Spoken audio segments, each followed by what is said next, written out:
Hello नमस्कार दोस्तों, आप लोगों का अपना यूट्यूब चैनल रोजगार 7590 में स्वागत है। आज आप लोगों को बताने वाले हैं कि जितने लोग आईटीआई हैं, अप्रेंटिस हैं, उनके लिए बहुत बड़ी अपडेट है, बहुत ज़्यादा से ज़्यादा महत्वपूर्ण होने वाली है। क्योंकि देखिए, ग्रुप डी में अगर आप लोगों को सिलेक्शन लेना है तो इन चीज़ों को फॉलो करना होगा और ये आपके हक और अधिकार की चीज़ें हैं।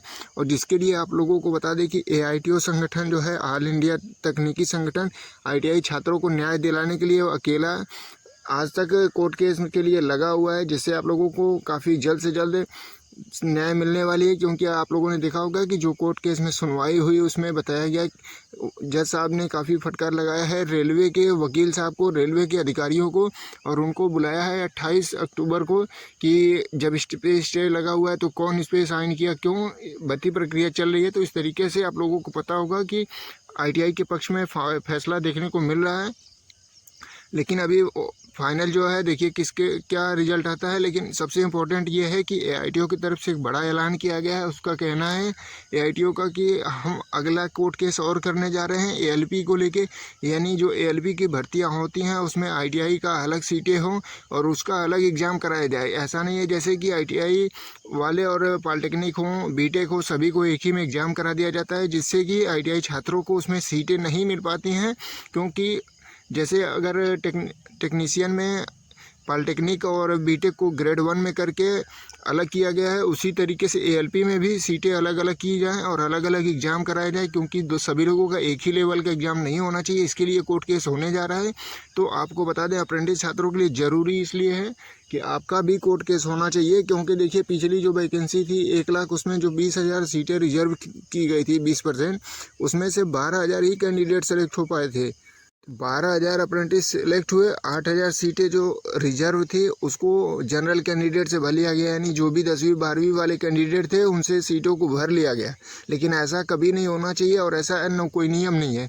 क्योंकि जो सीटें रिजर्व होती हैं कैटेगरी वाइज, उसमें अदर कैंडिडेट नहीं आ सकता है। लेकिन अगर वो तो जनरल में अगर होता तो चलिए ठीक है, जो जनरल की सीटें इसी वजह से ज़्यादा रखी जाती हैं कि जो ST SC हो, OBC हो या अप्रेंटिस हो, एक सर्विसमैन हो, अगर इनका ज़्यादा नंबर आता है तो ये लोग जनरल में फ़ाइट कर सकते हैं। लेकिन ऐसा नहीं है कि जनरल वाले किसी कैटेगरी में घुस जाएं। ऐसा तो नियम नहीं है कि अगर आपका नंबर मान लीजिए कम आए, ज़्यादा आए तो आप SC में चले जाएंगे। OBC का स्टूडेंट SC की सीट कैसे ले लेगा? ऐसा तो नहीं आपने कभी देखा होगा। और जनरल का कोई कैंडिडेट आज तक, जो OBC का आरक्षण है उसमें तो कोई कैंडिडेट नहीं सेलेक्ट हुआ है, ऐसा आपने कभी देखा नहीं होगा और ना ऐसा रूल है। तो फिर अप्रेंटिसों की सीट में जनरल कैंडिडेट कैसे आ गए? जो 10वीं 12वीं वाले हैं वो कैसे आ गए? जो 8,000 सीटें खाली थी उसको खाली छोड़ देना चाहिए, अगली वैकेंसी में अप्रेंटिस को देना चाहिए।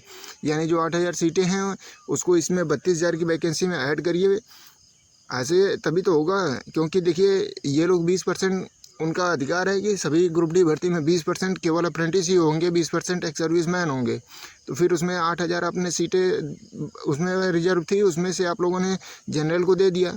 तो इस तरीके से अप्रेंटिस छात्रों के लिए तो काफ़ी नुकसान होता जा रहा है।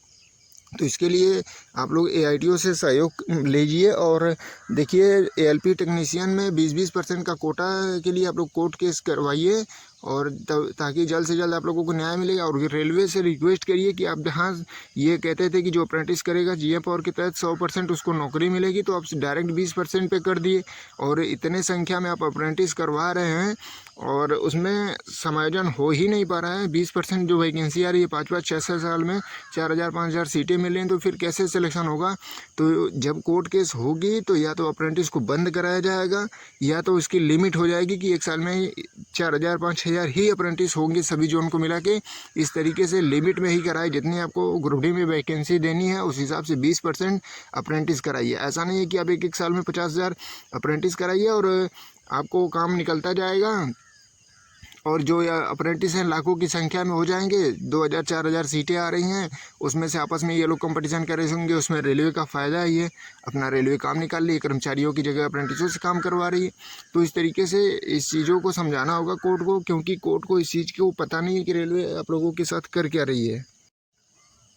तो ये जितनी सारी हमने बातें आप लोगों को बताई है, जितनी जानकारियाँ प्रोवाइड की, आप एक बार दोबारा इस चीज़ को रिपीट करके सुन लीजिएगा, इसको समझिए कि हमने कितना इंपॉर्टेंट चीज़ें आपको बताया है।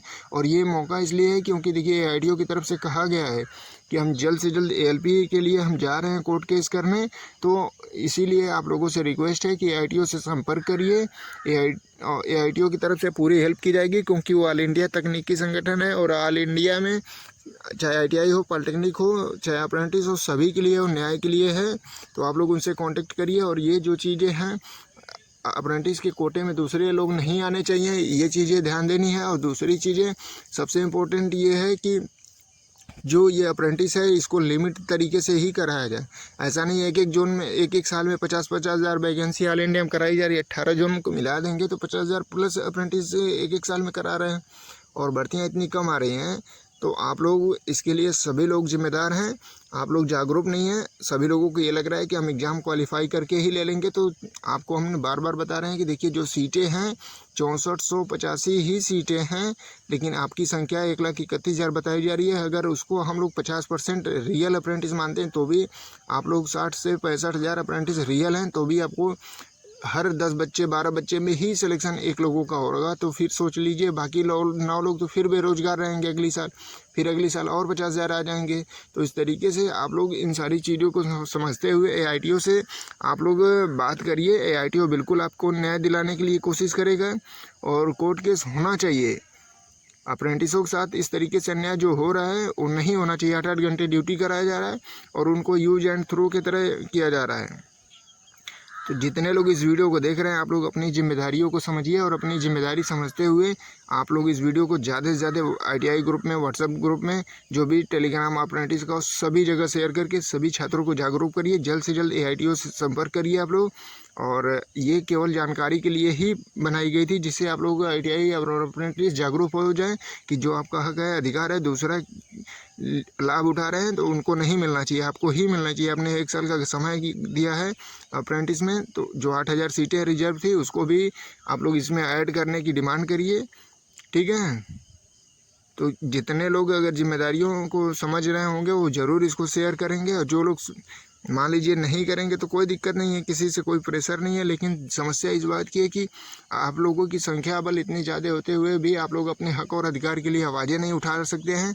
क्योंकि देखिए अगर AITO नहीं होता तो आज अब ITI छात्र भी कुछ नहीं कर पाते और कहीं के नहीं होते।